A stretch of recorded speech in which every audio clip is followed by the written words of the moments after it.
Hello, everybody. Welcome back to CV Freaks. This is episode 28, and my special guest today is Robin Vincent from Molten Music Technology. Hello, Robin. How's it going? Hello. It's going well, thank you. And yourself?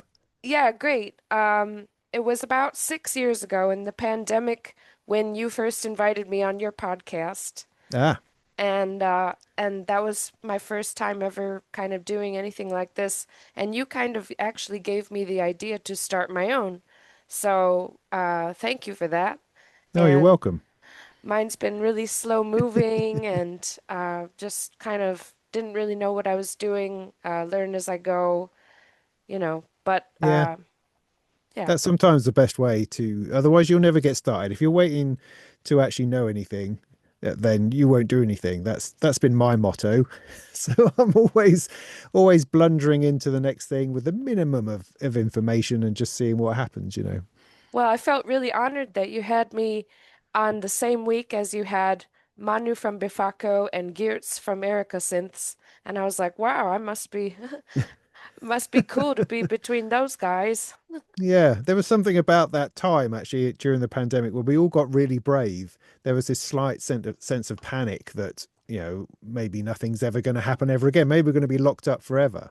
And so there was this feeling of stepping out and just reaching out to people and say, "Hey, let's do a thing. Let's just show people that we're still alive and still making music and stuff." So it was oddly a very creative time while we may have been isolated from each other. We had a lot of time on our hands for a while there, and that was very productive. So, there's silver linings to these things. Yes, and then the first time we met was Synthfest 2016, right? Was it? Yes, 2016, was it? Okay, yeah. No, well, yeah, if you say 10 it was, years it ago. was 10 years ago. Flipping heck. Yeah, That's so a I long was time. exhibiting my kind of DIY modular system. Well, it was kind of, I mean, it's always a work in progress, but I think it was just 2 rows at the time of Mm, modular stuff. And you, I guess, really loved it, and now you're insanely obsessed, and yes. you've done great. What was it? You built an ARP 2600, right? That's an amazing feat.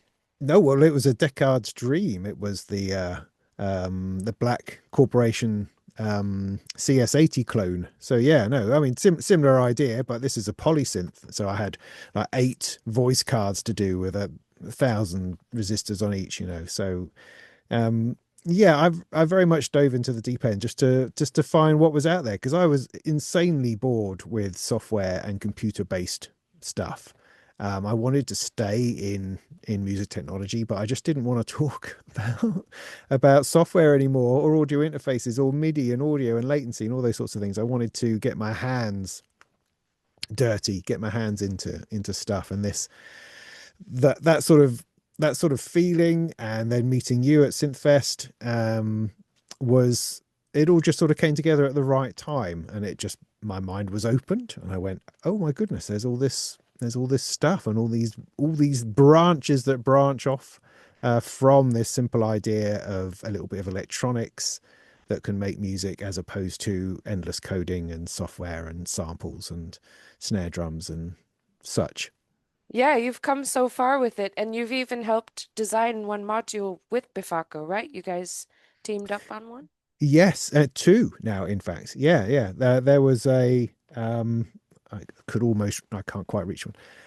There was the Molten motion meter, which is a simple idea that it's just 3 channels or 4 channels if you've got the 1U1, but 3 channels in a Eurorack module that you stick an input in, and it shows you a level. It gives you a visual ring of LEDs to show you what's going on, so you can use it to like monitor envelopes or LFOs or whatever, and then you patch that into what you're doing. So it gives you a visual, because one of the things, because I do have this legacy of software behind me, and so one of the things software does really well is to visualize modulation and to visualize stuff that's going on. You have knobs that move all by themselves, and LEDs and lights and stuff, and that's present in hardware, but it's not so easy to do, and it's not always there, so you're never quite sure how far you're moving that cut off knob when you're using modulation.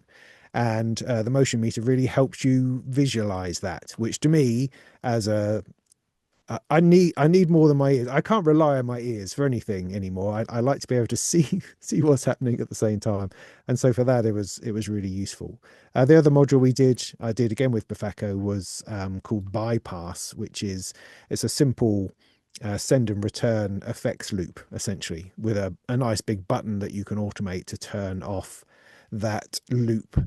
So it's essentially bypassing effects because many effects modules in Eurorack just don't have a bypass, not like you do on a foot pedal. Foot pedals bypass all the time, but not so much in Eurorack. So it felt like that's another useful, another useful thing that I could certainly make use of.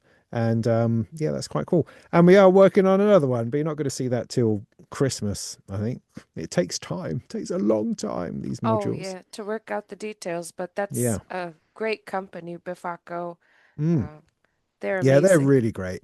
They're so enthusiastic and supportive and interested in doing stuff. You know, they're just really good to work with.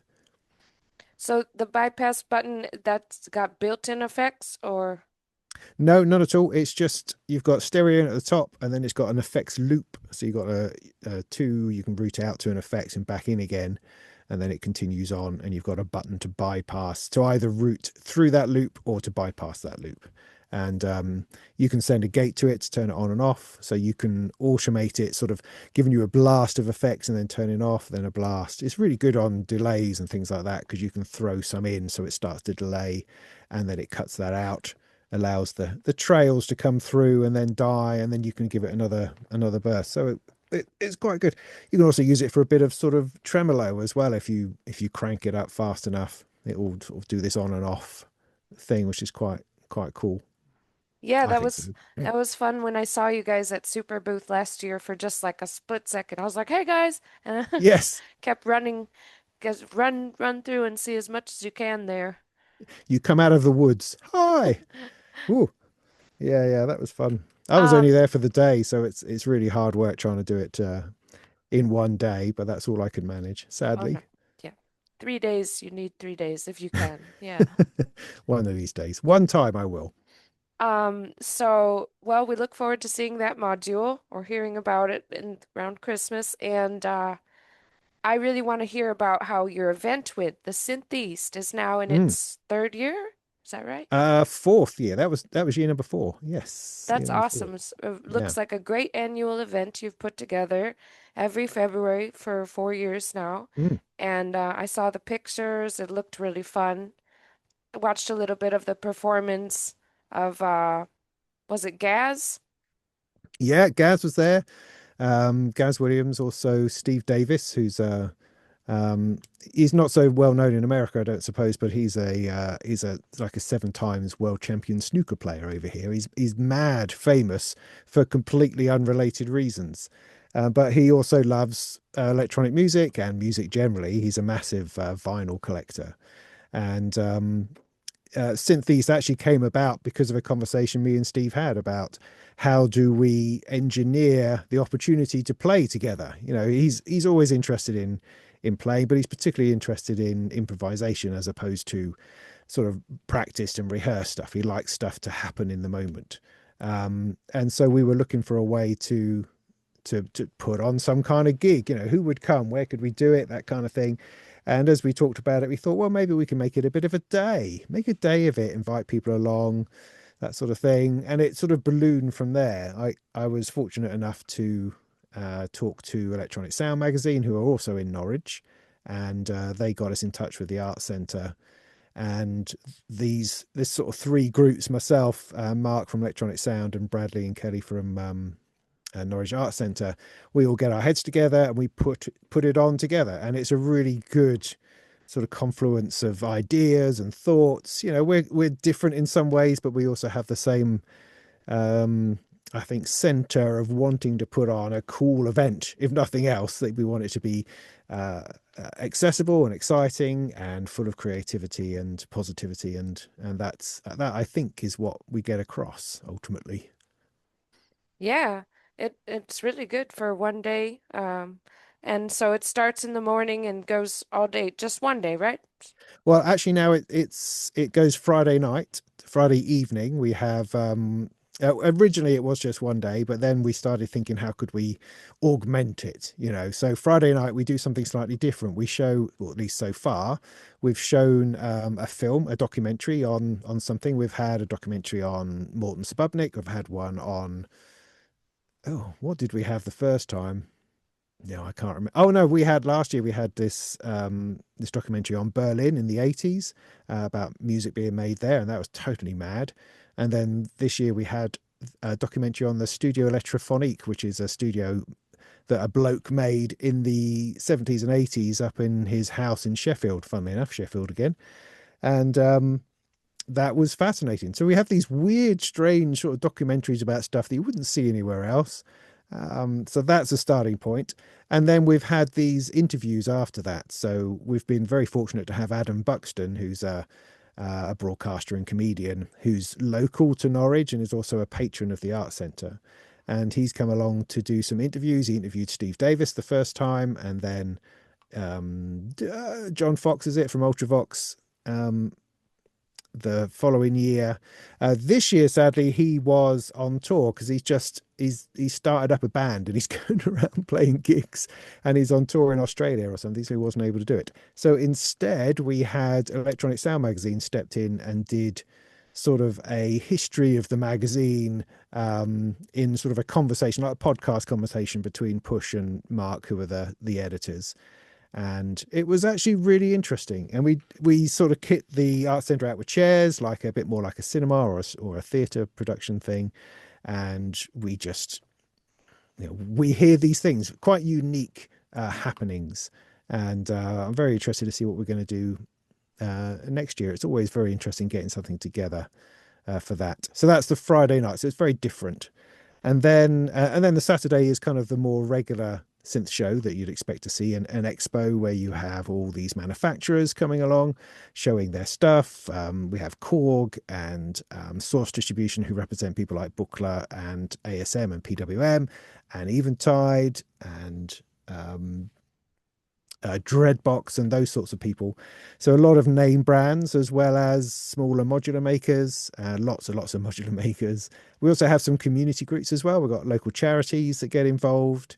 The ProSynth Network, they have a table, got a table for EMOM and sign-ups for that sort of thing. So we're trying to fill the space with gear that people can play on, but also with people who are involved in that and people that can take that further. That's not necessarily a sales opportunity. It's an opportunity for demonstrating what people do and people's community and their love for this stuff, this electronical stuff.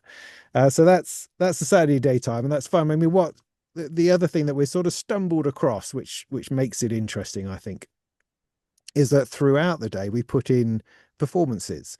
So many other shows, I've been to many other shows, and all of them are great in their way, but they tend to put the performances somewhere else. So you have like the expo room, which is all gear, and then you have some other space where they do the performances. With our one, we have it all in the same space, and originally we thought this was a little bit of a disadvantage, some kind of, you know, because we only have the one space, so we're just trying to cope with it. But actually, the result of it is that it splits the day up, and it gives it kind of a flow. It gives it a breath. It gives it um, a way where it gets a bit intense as you're all looking at gear and lots of noise, and then that goes away as we have like a 15-minute performance, and everybody relaxes and watches and stops, and then that goes away, and then the intensity of the gear sort of comes back alive again. So it never gets too much. It never overwhelms. You've always got this reminder that all of this gear is all about making music. You know, it's the creativity, it's the performance that ultimately is important. And so it just gives it a really nice feel. The manufacturers have said, you know, it's really nice because they're not having to talk constantly for 8 hours. You know, they're doing a lot of talking, but then everyone gets a rest, and a lot of talking, then everyone gets a rest. And that's really worked well for us. And so that feels like a bit of a feature of Synth East now, as it has this easygoing flow to it, which is great. Yeah. And during those performances as well in the afternoon, we have what we call as a patch off, which is it's the wrong term really, but by the by, which is where we get two modular musicians together and make them improvise, make them play together, unrehearsed, unpracticed, just sat down. Here you go, you're on stage, 15 minutes, off you go. And that's been brilliant. That's kind of the essence of what me and Steve were trying to do in the first place, and that's been just amazing. Yeah, that sounds fun. Yeah, it's been a lot of fun, a lot of fun. This year we had Scanner and we had Starsky Carr, who's a YouTuber and a lecturer in music technology, and Jason Lim from Instruo. He came along. I got the opportunity to jam with him, which was great. He was playing with his Seashell, this tiny little synth that Instruo have done with an MPE controller, which I think is a new firmware for it. And yeah, we jammed. It was great. It was great. Yeah.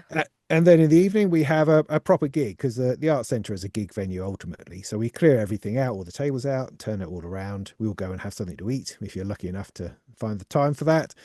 And then we have a proper gig in the evening. So this time around, we had Scanner. He was playing support. I jammed with him a little bit at the beginning, and then we had Cabaret Voltaire as the headliners in the evening. So that's a packed day, I would say, with lots of stuff going on. Yeah. Um, but it's great. It seems to come together. It more or less runs itself once you get there. There's there's plenty of sort of stress involved in trying to get responses from people you've asked to come along, or you're trying to get paperwork out of people, or payments, or this, that, and the other. There's always an element of mania and anxiousness involved in putting something like that together. But everyone seemed to be into it. Everyone is up for it. We sell out every year, so we must be doing something right, I suppose. And then the weekend just happens. I mean, the art center is set up for it. It knows what it's doing. The staff are brilliant. The sound people are brilliant. Technical stuff. So I imagined when we were first doing this that it would be me, dragging my little PA along, and having to set all that up and then set everything else up and, having to paint the posters, do the whole lot. But it's really nice to have a team of people um, to spread that load and have, professional people do proper things in proper places, is always good. Yeah, Electronic Sound Magazine is a great publication. I like that. I love their kind of design and their it's really Yeah. good. It's been published for what, 10 years around there? Something like I should know now because I was at the I was at the talk they did where they told us about it. Uh, Something like that. Yeah, they first came out when the Apple had that newsstand app where you could have magazines in virtual form. So they came out for that and were very sort of big around when that started. But then of course Apple decided to discontinue that app, so the whole thing went a bit wrong. Which is what encouraged them to end up doing a hardware, actual printed magazine, which is brave in these days, but it seems to be working. Um, so yeah, great Yeah. stuff. I'm excited that you're going to join for our London event, the CV Freaks in London, coming up in a couple months. Yes. Yeah, And well, that's fairly new to me, I have to say. I mean, I was aware that you were to do a CV Freaks, and that was happening down in Wimbledon way, wasn't it? So I used to live down near, I used to live in Putney for many years, that sort of area of London. So I sort of knew that area quite well, but I was never had the opportunity to get there because I've been now out of London for 20 years, so it's it's been a while. oh, It's been a yeah. while since I lived down that way, but. Yeah, it's mostly performance though, yeah? That's the plan? Well, we had a good run of CV Freaks from 2016 to 2019 where they were modular meets and Mm. everybody would display and talk and manufacturers would be there and then the performances would be, yeah, in another, well, in the same room sometimes, like at the old Eclectic in Lower Marsh. I don't know if you ever went there. But yeah, we would have yeah, so it was like a meet and manufacturers and performances, so kind of Mm. like yours. And this time it's going to be performances without so much the displaying stuff. I mean, I'm pretty sure that maybe some people will be displaying stuff during the day. Um, Probably with a demo system with headphones. I've never been to the new eclectic, but it looks nice from what I've seen. And we have an EMOM segment too, electronic Great. music open mic, for those who don't know. So I don't know if that's going to be, we don't know if it's throughout the day yet or if it's all going to be at the beginning. But yeah, 14 artists, including myself, um, some really good ones. And I want you to be able to interview a couple of them like between. Mm. So yeah, so that would be to find out a little bit about their rigs, you know. Yeah, that sounds great. I'd love to do that. I'd be well up for that. I'll have to have a think about how how logistically that happens.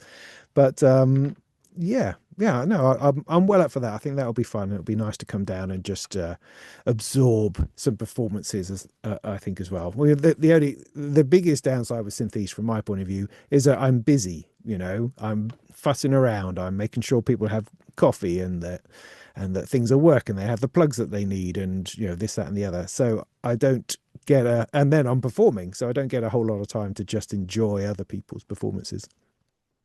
So that would be great. That sounds like a great opportunity to do that.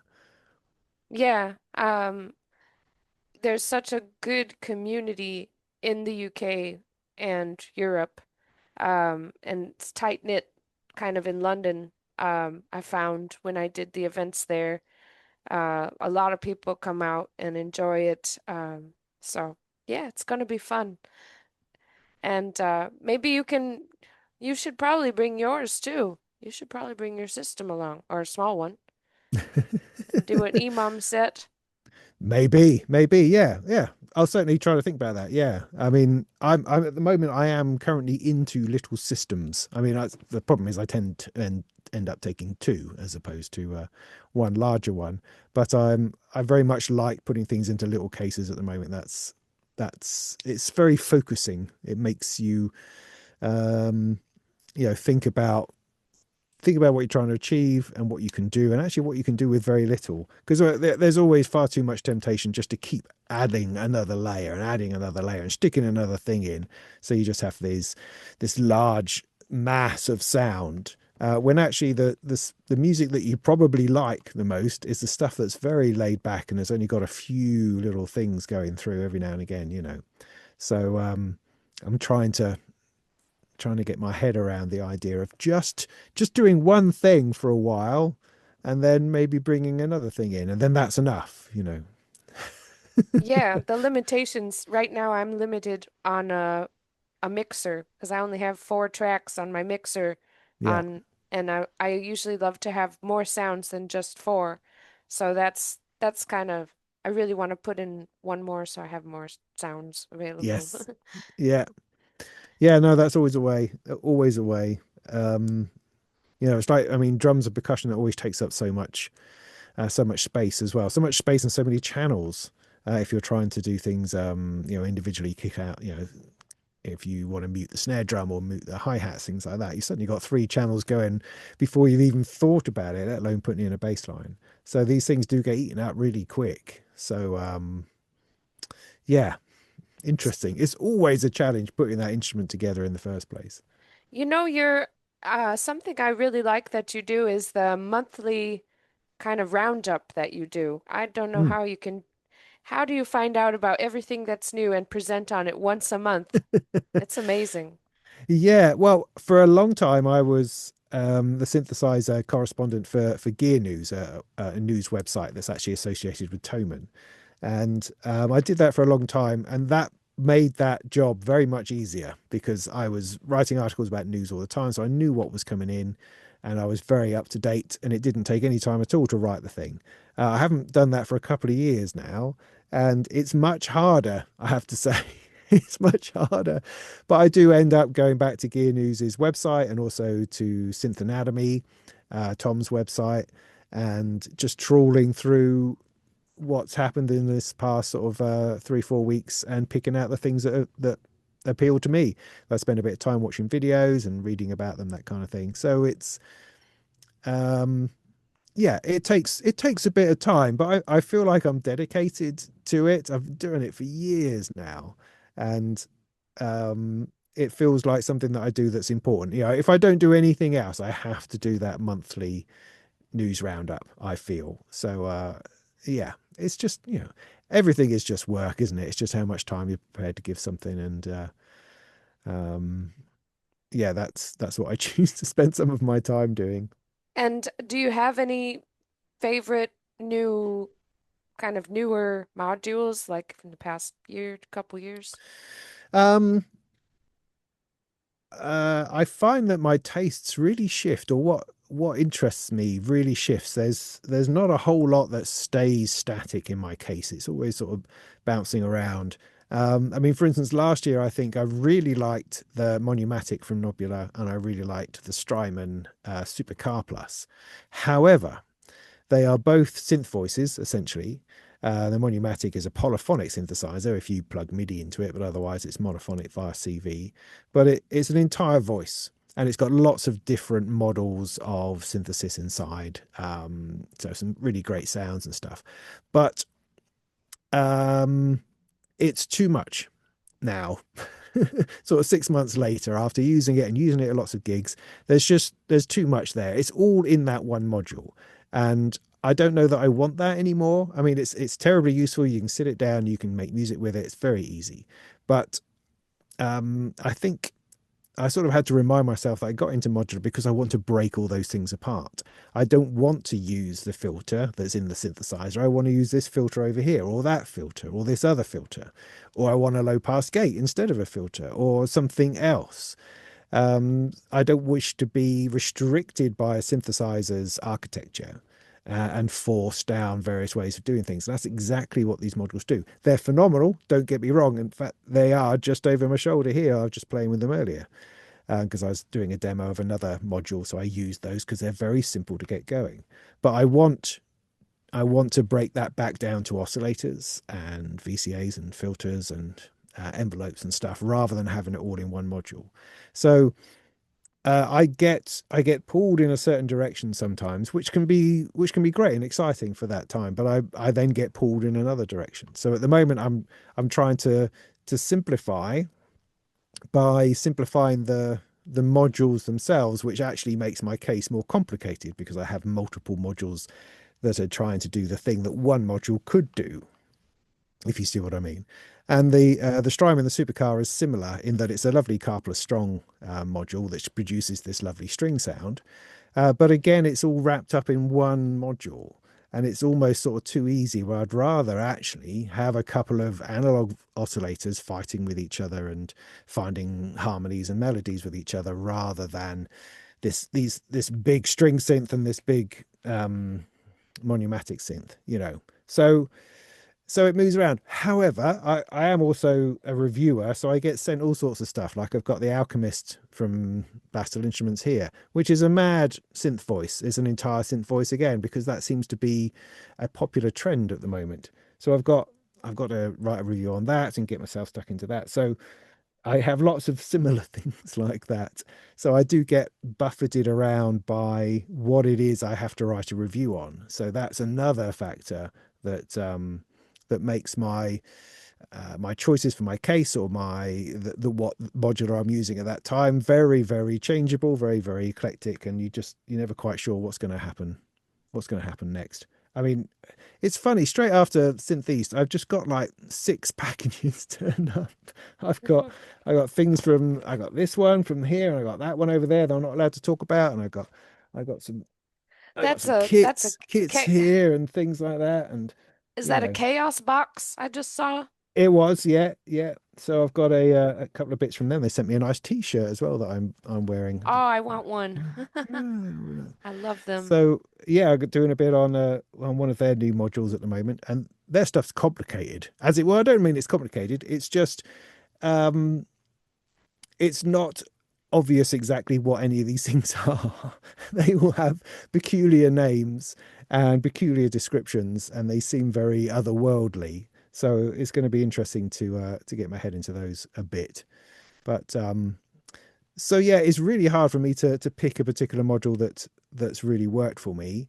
Although, I mean, there are little things that come up. For instance, a module that stayed with me a lot that I've not got around to doing a video on, but is a filter by a company called Tray Modular. I got a different. This is their ring modular they've just sent me. Funnily enough, oh, going the right way out. But a very similar look.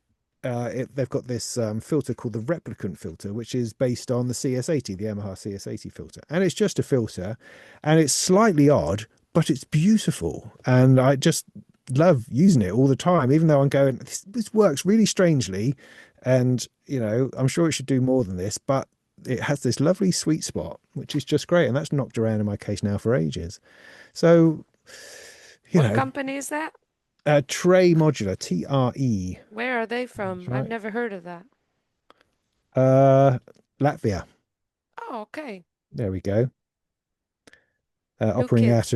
out of Riga. Must be, yeah, it must be down the road from Erica. I'm sure they probably share or get them manufactured by them. I should think, but I have more to do on that. I have more to do.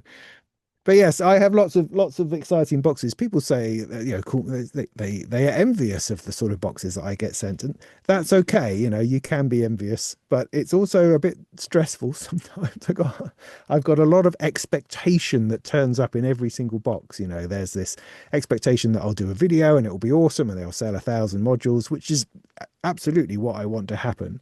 But I've also got to I've got to write, and I've got to eat, and I've got to take the dog for a walk. There are other things in my life And that make I have to music. do. Make And music, exactly. Wouldn't that be nice? uh, So it's a funny thing. It's a funny game. can we listen to any of your music? We got to wrap up here. Mm. Uh, what I just want to find out if we can listen to your music somewhere. Oh, mostly, to be honest, it's in my YouTube channel. Most of my music is done in demoing of products, I suppose. I do absolutely. There's a part in my head which is locked away where I will be making some music and releasing stuff at some point. I have absolutely every intention to do that. I just can't find the time. So mostly you'll find it in because I do on my YouTube channel, I do some jams quite often, sometimes from EMOMs that I've done, or patch breakdowns, or demos which I've turned into just a piece of music video as opposed to me talking all the time. So that's probably where you'll find the stuff. I'm almost convinced I'm going to do a bit of, I mean, I've got old music that's out there, but I'm going to do a little bit of a relaunch sometime this year, I hope, and get some proper music out there because the world deserves it, man, and so do I. So yeah, I hope to do that soon. But otherwise, my YouTube channel is the best. The Molten Music Technology YouTube channel is the best source of what I do, I think. Yes, everybody check out Robin's YouTube channel. It's a lot of great info, a lot of great things that he does on there. And Robin, it's been really wonderful to talk to you today, and thank you so much for coming to hang out with us today. Oh, it's been great. It's always good to see you, and it's been an absolute delight. You're so very welcome. Thanks.